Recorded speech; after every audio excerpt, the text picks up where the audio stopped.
Hello friends, ಸುಲಭವಾಗಿ ರುಚಿಯಾಗಿ ghee rice ಮಾಡುವ ವಿಧಾನ ನೋಡೋಣ ಬನ್ನಿ. ಬೇಕಾಗುವ ಸಾಮಗ್ರಿ ನೋಡೋಣ ಬನ್ನಿ. ಕೊತ್ತಂಬರಿ ಹಚ್ಚಿಟ್ಕೊಂಡಿದ್ದೀನಿ, ಸಣ್ಣಗೆ 2 ಹಸಿಮೆಣಸಿನ್ಕಾಯಿ ಹಚ್ಚಿಟ್ಕೊಂಡಿದ್ದೀನಿ, ಮತ್ತು ಪುದೀನ ಹಚ್ಚಿಟ್ಕೊಂಡಿದ್ದೀನಿ ಫ್ರೆಂಡ್ಸ್.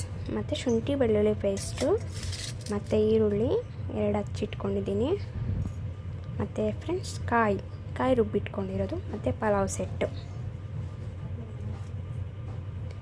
ಇಷ್ಟು ಬೇಕಾಗುತ್ತೆ ಫ್ರೆಂಡ್ಸ್. ಮತ್ತು ಎಣ್ಣೆ ಬೇಕಾಗುತ್ತೆ. ಮತ್ತು ಕುಕ್ಕರ್ ಇಟ್ಬಿಟ್ಟು ಎಣ್ಣೆ ಹಾಕಿ, ಎಣ್ಣೆ ಕಾದಿಂದ ಪಲಾವ್ ಸೆಟ್ ಹಾಕೋಣ. ಪಲಾವ್ ಸೆಟ್ ಹಾಕಿಂದೆ ಅದು ಕಾದಿಂದ ಮತ್ತು ಈರುಳ್ಳಿ ಹಾಕೋಣ ಫ್ರೆಂಡ್ಸ್. ಈರುಳ್ಳಿ ಹಾಕಿ ಚೆನ್ನಾಗಿ ಎಣ್ಣೆಲಿ ಫ್ರೈ ಮಾಡ್ಕೊಳ್ಳೋಣ. ಫ್ರೈ ಮಾಡಿ ಮತ್ತು ಈ ಹಸಿಮೆಣಸಿನ್ಕಾಯಿ ಹಾಕೋಣ. ಹಸಿಮೆಣಸಿನ್ಕಾಯಿ ಹಾಕಿಂದೆ ಚೆನ್ನಾಗಿ ಫ್ರೈ ಮಾಡ್ಕೊಳ್ಳೋಣ ಫ್ರೆಂಡ್ಸ್. ಈರುಳ್ಳಿ ಚೆನ್ನಾಗಿ ಫ್ರೈ ಮಾಡ್ಕೊಬೇಕು, ಅವಾಗ ತುಂಬ ರುಚಿಯಾಗುತ್ತೆ ಫ್ರೆಂಡ್ಸ್. ನೋಡಿ, ಈರುಳ್ಳಿ ಫ್ರೈ ಆಯಿತು. ನೆಕ್ಸ್ಟು ಶುಂಠಿ ಬೆಳ್ಳುಳ್ಳಿ ಪೇಸ್ಟ್ ಹಾಕೋಣ. ಬೆಳ್ಳುಳ್ಳಿ ಪೇಸ್ಟ್ ಹಾಕಿ ಚೆನ್ನಾಗಿ ಮಿಕ್ಸ್ ಮಾಡ್ಕೊಳ್ಳೋಣ. ಮಿಕ್ಸ್ ಆಗಿದೆ ಪುದೀನ ಕೊತ್ತಂಬರಿ ಹಾಕ್ಕೊಳ್ಳೋಣ ಫ್ರೆಂಡ್ಸ್.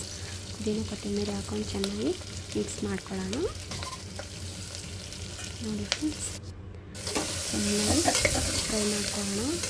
ಫ್ರೈ ಮಾಡ್ಕೊಂಡು ಅದು ಘಮ ಬಿಡಬೇಕು. ಪ್ರತಿಯೊಂದು ವಸ್ತು ಘಮ ಬಿಟ್ಕೊಂಡಾಗ ಹಾಕಿದ್ರೆ ರುಚಿ ತುಂಬ ಚೆನ್ನಾಗಾಗುತ್ತೆ. ಫ್ರೈ ಮಾಡ್ಕೊಂಡಿದ್ದು ಕಾಯಿಯನ್ನು ಸಪ್ರೇಟಾಗಿ, ಕಾಯಿಗೆ ಏನೂ ಹಾಕ್ತಿಲ್ಲ, ಚೆನ್ನಾಗಿ ಅಂಗಡಿ ಹಾಲು ಹಾಕ್ತಾರೆ, ನಾವು ಕಾಯಿ ಹಾಲು ಹಾಕ್ತಾಯಿದ್ದೀವಿ. ಅದು ತುಂಬ ರುಚಿಯಾಗಿರುತ್ತೆ ಫ್ರೆಂಡ್ಸ್. ಗೀ ರೈಸ್ಗೆ ಇದು ಯಾರಿಗೂ ಗೊತ್ತಿರೋವಂಥ ಸೀಕ್ರೆಟು. ಹಾಲು ಹಾಕಿದ್ರೆ ತುಂಬ ರುಚಿಯಾಗುತ್ತೆ. ನಾವು ಅಂಗಡಿ ಹಾಲು ಬದಲು ಕಾಯಿ ಹಾಲು ಹಾಕ್ತಾಯಿದ್ದೀವಿ ಮನೆಯಲ್ಲೇ. ಮತ್ತು ರುಚಿಗೆ ತಕ್ಕಷ್ಟು ಉಪ್ಪು. ನೋಡಿ ಫ್ರೆಂಡ್ಸ್, ಕುದೀತಾ ಇದೆ. ಕಾಯಿ ಹಾಲು ಹಾಕಿಂದೆ ಕುದ್ದಿದ ತಕ್ಷಣ ಅಕ್ಕಿನ ತೊಳೆದು ಅಕ್ಕಿ ಹಾಕಬೇಕು.